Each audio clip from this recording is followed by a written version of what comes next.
Hola queridos estudiantes, me alegra mucho encontrarme con ustedes para ofrecerles esta nueva clase de didáctica de la lengua y la literatura que corresponde a nuestro segundo año de estudio. Hemos estado trabajando en el diseño curricular, en la organización de los contenidos, en tres ámbitos, el de la literatura, el ámbito del estudio y el ámbito de la ciudadanía, tanto en la clase 2 como en los foros. En esta clase vamos a avanzar un poco más acerca de los criterios didácticos, acerca de los criterios de selección de los textos, y nos vamos a concentrar entonces en las prácticas de lenguaje en el ámbito de la literatura. En las siguientes clases iremos avanzando en los distintos ámbitos. Siempre sin perder de vista que el abordaje es integral, es global, que al lenguaje no se lo fracciona, no se lo fragmenta, y no trabajamos los contenidos desde un punto de vista lineal, sino integrados. Estas son algunas de las cuestiones que ya hemos debatido en el foro y que hemos puesto en claro. En otra clase también nos vamos a dedicar un poco a la enseñanza de la gramática, si bien algo ya hemos adelantado. Yo voy a ir compartiéndoles unas pantallas y voy a ir haciendo un intercambio entre el diseño curricular y algunas explicaciones que pueden ampliar estas cuestiones y pueden hacerlo más comprensible. Les voy a pedir que ustedes tengan a mano siempre el diseño curricular, una libreta de apuntes, una carpeta de apuntes, para ir tomando nota acerca de aquello que a ustedes les parezca relevante en estas clases, ¿no es cierto? Esas notas después las pueden recuperar para resolver algunas consignas, algunas actividades que se van presentando en los foros, de manera tal que la escucha, la visualización de la clase les permita a ustedes llevar algún registro de estos momentos en los que se produce el aprendizaje y el intercambio entre ustedes, el diseño curricular y su profesora. Voy a compartirles esta pantalla. A ver, tienen que tener un poquito de paciencia porque vieron cómo la tecnología a veces nos juega malas pasadas. Estamos preparando a lo mejor muchas cuestiones y no salen exactamente del mismo modo en como las fuimos pensando. Estamos todos aprendiendo mucho en ese sentido, ¿sí? Bueno, les quiero mostrar acá estoy compartiendo pantalla, algunos de estos fragmentos que ustedes van a ver van a pasar a la clase.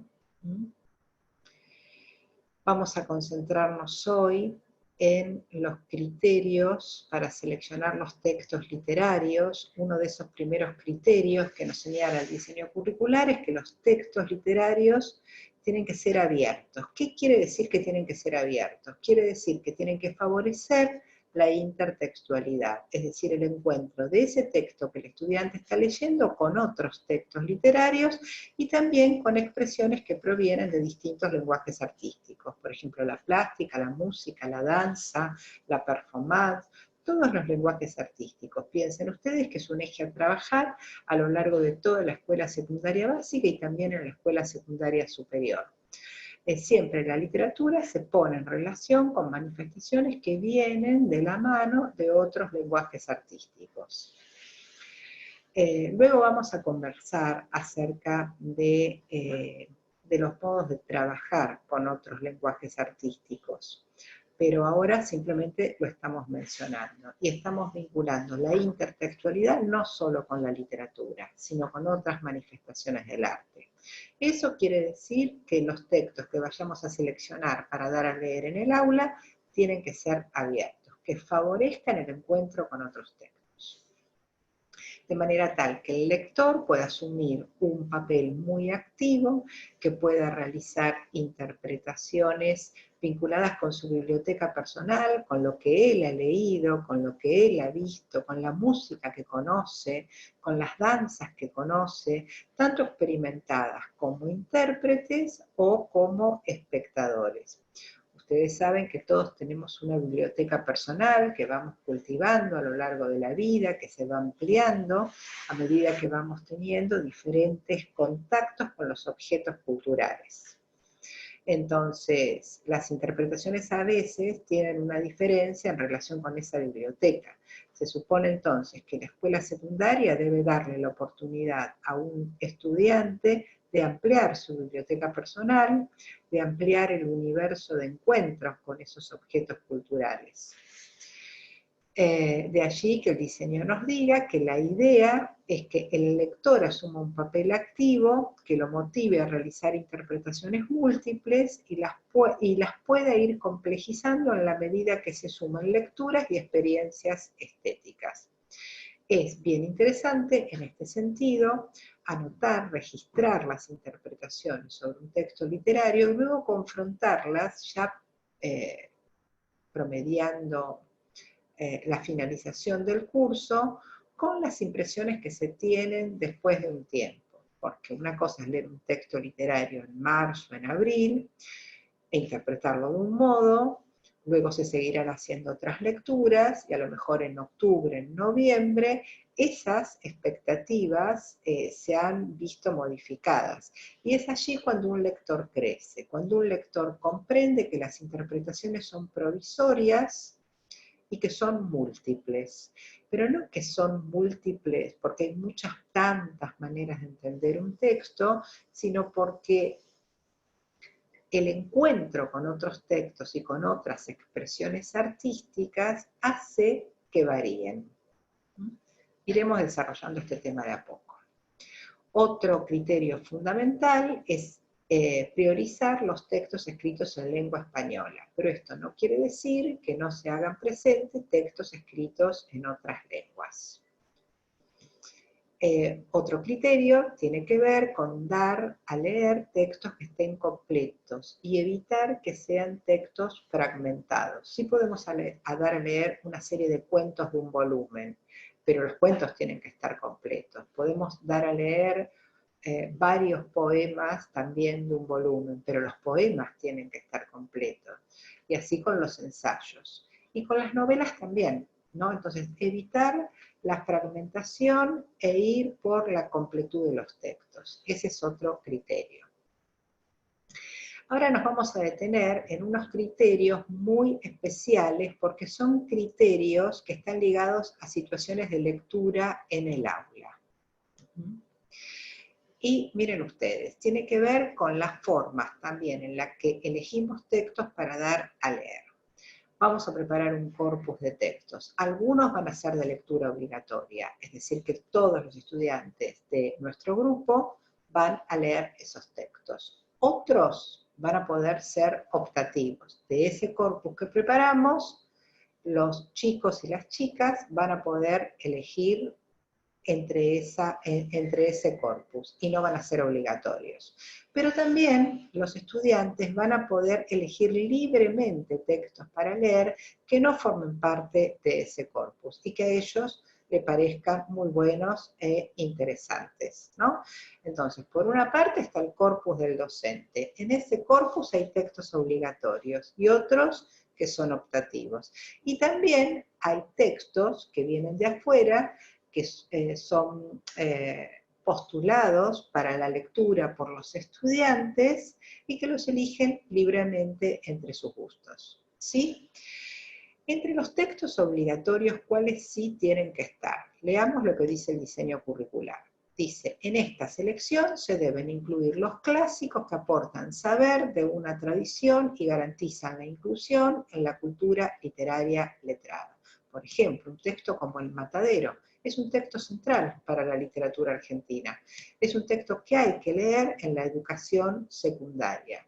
¿Cuándo? En primero, en segundo, en tercer año. Bueno, eso lo va a decidir el equipo de docentes. El equipo de docentes va a determinar una cantidad de textos a ser leídos en la escuela secundaria básica y los distribuirán a lo largo de los 3 años de estudio. Nuestro diseño curricular se encarga de decir en varias partes que los docentes tienen que trabajar en equipo, que deben tomarse decisiones institucionales al respecto para garantizar justamente la inclusión de los estudiantes a la cultura literaria y letrada. Bien. En el anexo del diseño curricular, que está al finalizar, ustedes van a encontrar un corpus de textos sugeridos que orienta a los docentes justamente en cuanto a textos significativos para la tradición cultural. No quiere decir que el docente tenga que dar a leer esos textos exactamente como están allí. El docente puede modificar ese anexo, puede incluir algunos textos y postergar otros, o puede elegir algunos textos como obligatorios y otros como optativos, ¿no? Y como les dije recién, todo esto debe resolverse en el marco de los acuerdos entre colegas, en el marco de la institución. Ahora, veamos esto. Si bien todo texto es producto de la cultura, pero corresponde a la escuela tomar de su historia aquellos que considere valiosos para transmitir a las nuevas generaciones, tanto para que pervivan a lo largo del tiempo, como para que las nuevas generaciones lo modifiquen. Aquí hay una idea muy interesante sobre lo que quiere decir la tradición. La tradición recupera un legado, recupera lecturas, recupera valores, sobre todo valor estético y valor simbólico cuando pasa el texto de una generación a la otra, pero como siempre se lee desde el presente y como la cantidad de conocimientos científicos y el contexto cultural va cambiando, eso hace que las lecturas se modifiquen y que los jóvenes puedan hacer aportes a la tradición. La tradición no para repetirla tal cual uno la recibió, sino para valorarla e intervenir en ella, para transformarla. Es justamente esta intervención en el legado, esta intervención en la cultura, la que hace que la tradición siga viva. Bien, entonces, otro criterio es también el del interés del alumno. Tenemos que saber cuáles son los gustos, los intereses, aquello que a nuestros alumnos los motiva. Y no todos los grupos tienen los mismos intereses. Hay grupos que disfrutan mucho con la literatura de terror y otros que no. Hay grupos que disfrutan mucho con las novelas de época, con las novelas históricas, con las novelas románticas. Hay otros que son apasionados de las historietas. Bueno, hay que conocer, hay que indagar allí, hay que conversar acerca de los gustos literarios, de otras lecturas que se han hecho en la escuela y por fuera de la escuela. Porque pensemos que la literatura no es solo la enseñanza de la literatura y no es solo la literatura que se aprende en la escuela, ¿no? Entonces, allí hay que indagar y también hacer incidir en ese corpus los intereses de los estudiantes. Hay que tenerlos en cuenta. Ahora yo voy a dejar de compartir esta pantalla para compartir otra, porque me voy a centrar en esta pregunta. ¿Cuáles son los referentes teóricos del enfoque de enseñanza de la literatura en el diseño curricular? Vamos a trabajar con otro texto esta otra pregunta. Voy a dejar de compartir acá y vamos ahora a compartir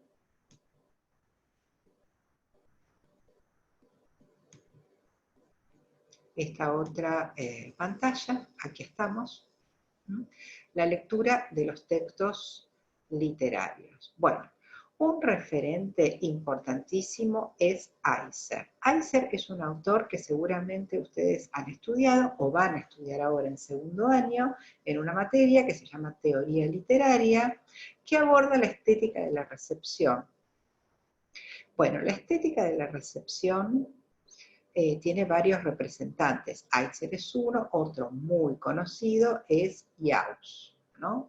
La estética de la recepción, les comento, también nace entre los 60 y los 70 en la misma universidad alemana en la que nace la lingüística textual, en Constanza, una universidad para ese momento muy moderna, donde ingresan sectores sociales impensados para ese momento, y allí se construye todo el aparato teórico de la estética de la recepción. algunas nociones de la estética de la recepción son centrales para nuestro diseño curricular. Nuestro diseño curricular toma la noción del lector de la estética de la recepción.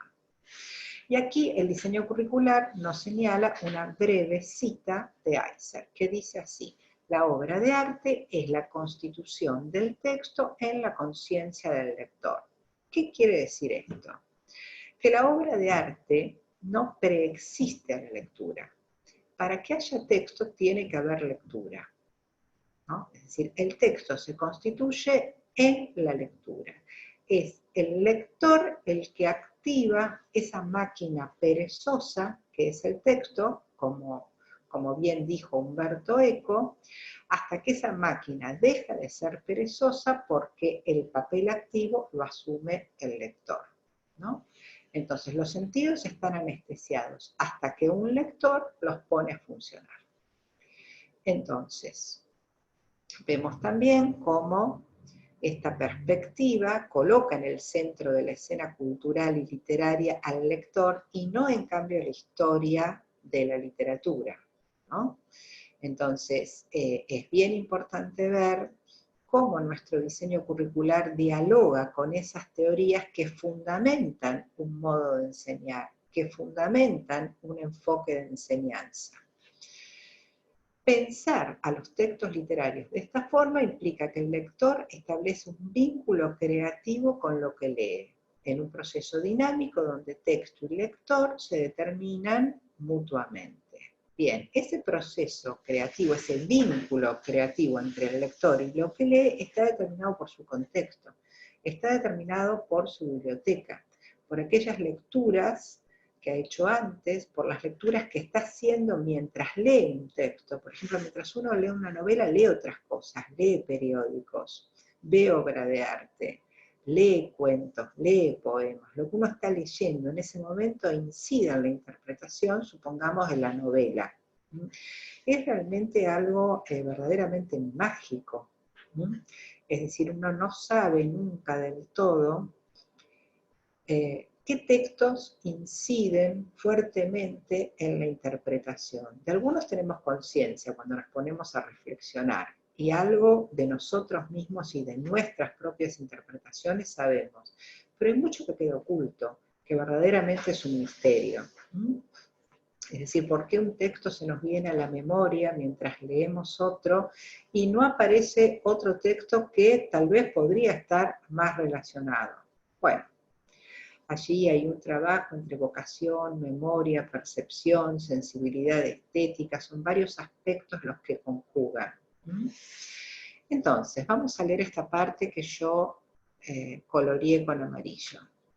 Se parte aquí del hecho, nos dice el diseño curricular, de que habiendo libertad para leer e interpretar de manera personal, ni siquiera un canon literario de lo más estricto, de esos vieron, bien dogmático, puede conducir al peligro de hacer de la literatura un dogma. Entonces, no es tan determinante qué texto ingresa al corpus, qué texto damos a leer, sino el tipo de lectura que propiciamos, cómo dejamos que lean.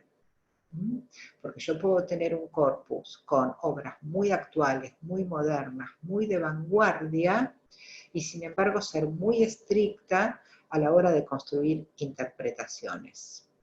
Y en cambio puedo tener un corpus con textos fundacionales, el Matadero, Facundo, Martín Fierro, bueno, en fin, textos muy conocidos, textos muy escolarizados que tienen una gran trayectoria en la enseñanza de literatura en la escuela y sin embargo propiciar modos de leer muy novedosos. Esto para ir viendo esta relación que hay entre corpus y modos de leer, ¿sí? Cuando la interpretación de un texto se presenta de antemano, es decir, cuando yo quiero que los alumnos arriben a las conclusiones que a mí me parece que tienen que arribar, es decir, cuando explico el texto literario, bueno, allí estoy siendo dogmática. Allí estoy siendo dogmática. Porque una cosa es dar cuenta de cómo un texto fue leído en el pasado y otra cosa es pretender que en el presente se lea exactamente igual, ¿no? Entonces, cuando yo explico cómo fue interpretado el Matadero a lo largo de su historia de lecturas, estoy incluyendo al estudiante en una cultura letrada. Lo estoy acercando a otros lectores que saben mucho sobre ese texto. Pero si solo pretendo que repita esas lecturas sin intervenir de un modo personal, entonces estoy cortando el vínculo creativo que ese lector puede tener con el texto.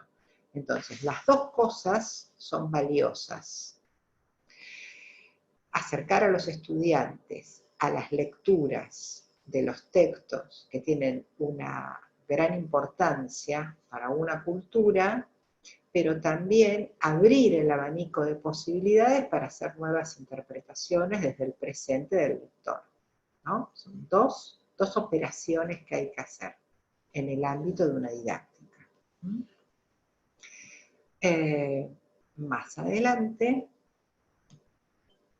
dice, debe favorecerse entonces la variedad de interpretaciones donde cada lector decide no solo cuáles serán los contornos con los que construirá el sentido de lo que lee, sino además si prestará mayor atención al sonido, a la sintaxis, al uso de las metáforas, a las imágenes, ¿no? Y cómo se posicionará frente a estos aspectos en un diálogo constante con lo escrito. Bueno, hay que saber llamar la atención sobre aquellas zonas del texto que perturban. Y las zonas del texto que perturban pueden ser múltiples, y no todas nos perturban las mismas zonas. A veces puede tratarse de la configuración del personaje, otras veces sobre la construcción del tiempo y el espacio, otras veces se trabaja sobre una estructura sintáctica, que puede resultar, por ejemplo, extraña y que puede alentar diversas interpretaciones. Estoy pensando, por ejemplo, en algunos poemas de Girondo, en el poema Milumía de Girondo, ¿no? Estoy pensando en los textos, en algunos textos de Cortázar, en algunos textos de Osvaldo Lamborghini, es decir, en algunos textos la sintaxis, la puntuación, esos aspectos propios de la normativa y de la gramática se revolucionan en la escritura literaria. La literatura hace cosas que no son las que dice la normativa que hay que hacer. Bueno, interpretar esos cambios, interpretar los desvíos y las transgresiones de la gramática en el ámbito de la literatura puede ser un modo de empezar a abordarlos, ¿no? Entonces, las puertas de entrada a un texto son muchísimas. Mostrar que se puede entrar desde distintos lugares es una tarea que el docente, como lector especializado en literatura, tiene que legarle a un joven que empieza a leer literatura o que ya viene leyendo literatura desde la escuela primaria y que ahora tiene que profundizar y aprender más, ¿sí? Bueno, a ver, aquí tenemos otro, hablamos de Eiser, ¿no es cierto?, y de la estética de la reflexión, de la recepción como referentes teóricos para el enfoque de enseñanza de la literatura, y ahora vamos a avanzar en otra autora que se llama Michel Petit, que es una antropóloga francesa. Nuestro diseño curricular cita un libro de Michel Petit. El libro, acá yo les escribí el título, es Lecturas del espacio íntimo al espacio público. Es un texto del año 2001, que cuando volvamos a las aulas van a ver que este texto está en la biblioteca del instituto. Bueno, vamos a leer acá esta cita de Michel Petit. Dice, los adolescentes van en busca de palabras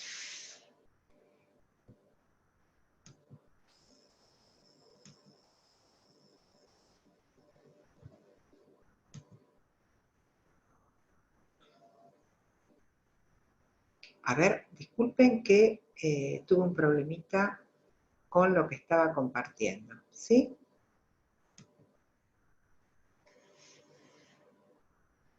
Un segundito y ya seguimos. Ahí está. Disculpen. acá estamos de vuelta. Entonces, los adolescentes van en busca de palabras que les permitan domesticar sus miedos y encontrar respuestas a las preguntas que los atormentan. Indagan en distintas direcciones y encuentran a veces el apoyo de un saber, o bien en un testimonio, en un relato, en una novela, en una poesía. Bueno, vean que aquí la literatura está ligada con la identificación. Bueno, la identificación es una de las funciones de la literatura. Muchas veces los textos nos conmueven, nos atraen, queremos seguir leyéndolos porque encontramos que a los personajes les pasan cosas parecidas a las que nos pasan a nosotros o a algunas personas que conocemos.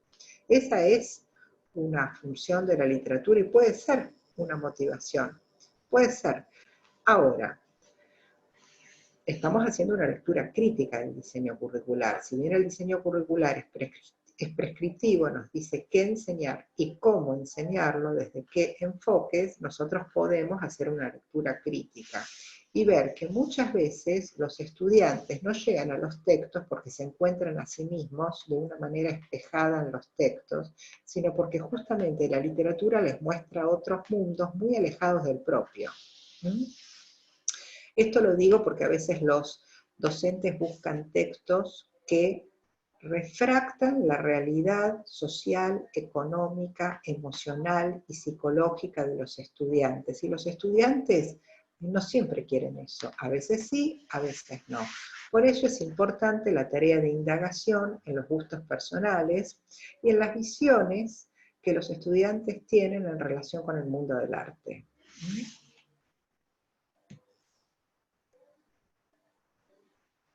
Otro aspecto interesante, que tiene que ver con otra función de la literatura, está vinculada con lo social, con lo público, con lo compartido, ¿no? Es decir, entonces, la inclusión de los estudiantes en el mundo literario y en el mundo del arte también tiene que ver con poder construir interpretaciones sociales sobre esos objetos culturales, porque la interpretación nunca es individual. Vieron que muchas veces uno se encuentra en situaciones de lectura, en círculos de lectura, en conversaciones literarias, en ámbitos donde se comenta un texto o en el ámbito del aula, y alguien dice, ah, bueno, pero yo interpreto otra cosa. No, para mí no es así, yo interpreto otra cosa. Bueno, pues bien, se interpreta otra cosa en la medida en la que esa interpretación se puede comunicar y puede ser compartida con otros, si no, no es una interpretación, se parece más a un capricho o alguna otra cosa que a una interpretación. Hay interpretación cuando hay acuerdo con esos sentidos. Por eso, si bien los textos tienen múltiples interpretaciones, tampoco son tantas. No hay 1000 interpretaciones de un texto, puede haber 2, 3 interpretaciones. Se pueden ir actualizando con el correr del tiempo, ¿no? Pero las interpretaciones son varias, pero no infinitas, ¿sí? Entonces, la interpretación siempre está al servicio de lo social, ¿no? Cuando hay una interpretación que se hace muy poderosa y hay mucho acuerdo entre lectores con respecto a esa interpretación, allí lo que ocurre es que la interpretación puede reunir en su interior, en su recorrido, en su desarrollo, una serie de experiencias sociales compartidas al interior de esa comunidad que la hace tan representativa como el texto que lee. ¿Por qué, por ejemplo, la interpretación que Juan María Gutiérrez, primer lector del Matadero, hace sobre el Matadero ha sido tan poderosa y ha tenido tanta trayectoria y tanta incidencia en las formas de leer el Matadero? Bueno, porque había una serie de sentimientos compartidos en torno a la época y esa interpretación lo supo conjugar. Gutiérrez dijo, entre otras cosas del Matadero, que el Matadero era una representación del país, que lo que mostraba Echeverría en ese cuento, en ese relato, era en minúsculo, o sea, en un ambiente cerrado, como es el del Matadero refractaba aquello que estaba pasando en el país en el gobierno de Rosas, ¿no? Entonces, esa relación entre país y texto fue una interpretación que supo explicar Juan María Gutiérrez y que fue muy sensible a los lectores de muchas generaciones, ¿sí? Entonces, las interpretaciones surgen de individuos, pero nunca son individuales. Y son tales si se comunican y si tienen consenso en los grupos sociales. Si no, no son interpretaciones. Bueno, vamos a avanzar un poco en este otro aspecto que me parece bien interesante, que es este de formar lectores de literatura y aquello que implica, porque el objetivo central de la materia en la escuela secundaria es formar lectores de literatura. De allí que se explique que el enfoque teórico para la enseñanza de la literatura venga de la estética de la recepción, porque no hay ninguna estética que ponga más en el centro de la escena al lector que la estética de la recepción. Entonces se comprende por qué formar lectores de literatura es central en nuestro diseño curricular. Bueno, vean esto, poner a los alumnos en situaciones en las que se encuentren con una variada gama de textos, autores, géneros, estéticas, ¿no? Es decir, ampliar la enciclopedia, ampliar la biblioteca, incluirlos en la cultura letrada. Esto no quiere decir que todos los textos se tengan que leer. Uno sabe de la existencia y del valor de muchos textos y a lo mejor no los ha leído. Mucha gente no ha leído Hamlet, pero sabe que existe, sabe que es una obra de teatro, sabe que hay un príncipe allí que tiene un problema con su padre, conoce célebres frases de esa obra de teatro de Shakespeare. Bueno, es decir, hay una cantidad de conocimientos sobre la obra que han sido difundidos de distinta manera, hasta en publicidades, en reseñas que a veces aparecen en periódicos, en revistas culturales, se escucha a veces hablar a un actor sobre la obra, sobre el personaje que está interpretando, aunque uno no vaya al teatro a verla. Mucha gente no ha leído Don Quijote, pero sabe que existe Don Quijote, conoce a sus personajes, Don Quijote y Sancho Panza, ¿no? Entonces, el universo de lo literario está abierto a muchas situaciones, ¿no? Y algunas de esas obras las leemos, las conocemos, las interpretamos y las disfrutamos. Y otras no, sabemos de su existencia, sabemos de su gravitación en el universo cultural. Entonces, el hecho de poner a los alumnos en situaciones en las que se encuentren con una variada gama de textos, autores, géneros, estéticas y estilos, no solo tiene que ver con el corpus de textos obligatorio, optativo y el elegido libremente, sino con la cultura letrada, ¿no? A veces uno puede visualizar la presentación que hace un autor sobre un libro que se está publicando, y a lo mejor ese libro no lo lee, pero conoce al autor, conoce el título, conoce el sello editorial. Bueno, eso es cultura letrada. Y a lo mejor el libro se lee después, ¿no? Otra implicancia en cuanto a la formación de lectores, construir ámbitos de intercambio de ideas donde los alumnos como lectores puedan expresar sus puntos de vista acerca de los textos y profundizar su lectura en un diálogo con otros lectores. ¿Cómo se aprende a leer? Bueno, desde ya leyendo y también hablando sobre lo que se lee con otros lectores, ¿no? Es decir, formar comunidad de lectores. Es decir, que la literatura ingrese a las conversaciones literarias de los estudiantes, ¿sí? Favorecer tanto en las discusiones orales como en las prácticas de escritura donde se pongan en escena estos puntos de vista, la pluralidad de lectura y opiniones de los alumnos, ¿sí? Bueno, sobre esto hemos venido conversando recién. Y acompañar a los alumnos también en esos proyectos de lectura personal de esos libros que ellos elijan libremente. Tenemos que conocer cuáles son esos libros, a lo mejor esos libros nosotros los leímos, a lo mejor los desconocemos, ¿no? Es probable que los desconozcamos, ¿no? Porque no todo lo que leen los estudiantes por su cuenta forma parte de los saberes de los docentes. Pero sabiendo qué libros eligieron, vamos a poder hacer intervenciones a lo largo del año para acompañarlos y orientarlos. Sobre todo para acompañarlos, para comprenderlos más, para hacerles sugerencias, para hacerles recomendaciones y para aprender de ellos, para aprender de sus gustos personales y de las formas en las que leen. Fíjense ustedes que no tenemos que ser solo los docentes los que decidamos qué libros se leen, y no somos nosotros, con nuestra enciclopedia, con todo nuestro bagaje de saber, los que tenemos que incidir en la enciclopedia y en la cultura letrada de los estudiantes, sino que ellos también tienen sus saberes como lectores y pueden incidir en los nuestros. En este sentido, el proceso, ¿no?, de enseñanza y de aprendizaje son procesos que involucran tanto al docente como al alumno, en este sentido, de una manera más equitativa, más democrática.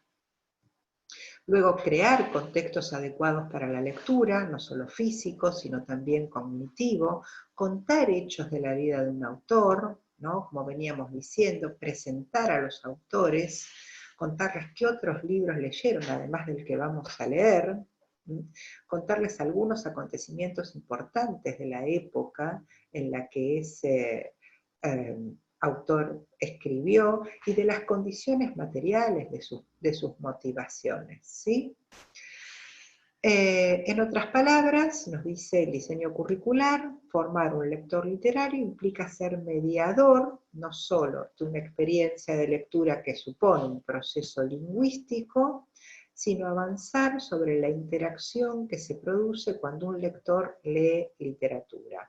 Una interacción transformadora y creadora de sentido, no reproductora. Volvemos a lo que conversamos en el inicio. Es decir, dar a leer no para que el alumno repita lo que ya se ha visto en ese texto, lo que ya se ha interpretado o lo que los docentes queremos que interprete, sino abrir ese espacio de intercambio, ese vínculo creativo con los textos que le permita al estudiante intervenir en la historia de la lectura de ese texto y transformar la tradición que la escuela tiene por objetivo transmitir. Entonces, eso también implica colocar al lector en un papel activo en relación con textos clásicos. Bueno, vamos a dejar de compartir y les voy a mostrar ahora otros, acá, a ver. Bueno, esta es una página del diseño curricular. Estamos en esa parte del diseño curricular donde aparecen los cuadros que determinan, por una parte, los aspectos involucrados y las orientaciones didácticas para cada uno de los contenidos, ¿no es cierto? Cada una de las prácticas en relación con los contenidos de las prácticas del lenguaje en el ámbito de la literatura. Entonces, ¿qué se espera? Que se lea literatura, ese es el contenido. El contenido es siempre la práctica, ¿no? Por eso está enunciado el contenido con un verbo, leer literatura, porque una práctica no podría enunciarse con un nombre, como un adjetivo, ¿no? Sino que las prácticas se enuncian con verbos, porque el verbo es justamente la palabra que mejor significa a la práctica, ¿no?, a la acción. Entonces, vean acá, leer el corpus obligatorio seleccionado para el año. Hay una serie de orientaciones didácticas y aspectos involucrados. ¿Cuáles son los aspectos involucrados? Leer de manera individual y grupal, valorar el patrimonio literario de la cultura, conocer los clásicos de la literatura universal, por ejemplo, Edipo Rey, por ejemplo, Hamlet. Comprender y valorar el lenguaje estético, distinguir los rasgos propios y comunes en los diferentes géneros literarios. La noción de género literario es importante en la escuela secundaria básica. Cuando trabajemos la escuela secundaria superior, vamos a ver que menos que géneros literarios se va a hablar de cosmovisiones, ¿no? Pero claro, se va a poder desarmar en la secundaria, en la escuela secundaria superior. Hay como un desarme de lo que sería el género literario, porque se avanza en otra categoría que es la de cosmovisión. Pero para avanzar en las cosmovisiones hay que haber pensado los géneros literarios, ¿sí? Y vamos a ver si acá esto lo puedo mover un poquito. No. Bueno. Aquí el diseño curricular le ofrece al docente orientaciones didácticas para que pueda pensar sus intervenciones, sus modos de enseñar en las aulas, ¿sí? Sobre esto voy a hablar un poco al cierre de esta clase. En la clase escrita me voy a detener en algunos rasgos de los aspectos involucrados en torno con las orientaciones didácticas. Y en esta clase cerraremos entonces la explicación en torno al ámbito de la literatura. Y en otras clases vamos a abordar otros ámbitos, el del estudio y el ámbito de la ciudadanía, para luego empezar a profundizar algunos aspectos que hemos desarrollado en esta visión general del diseño curricular. Bueno, espero que se haya entendido. Saben que tenemos los foros, tanto el foro de la clase, donde intercambiamos a partir de alguna consigna de trabajo, y también pueden hacer las consultas que ustedes necesiten. Bueno, espero que haya sido claro. Nos vemos.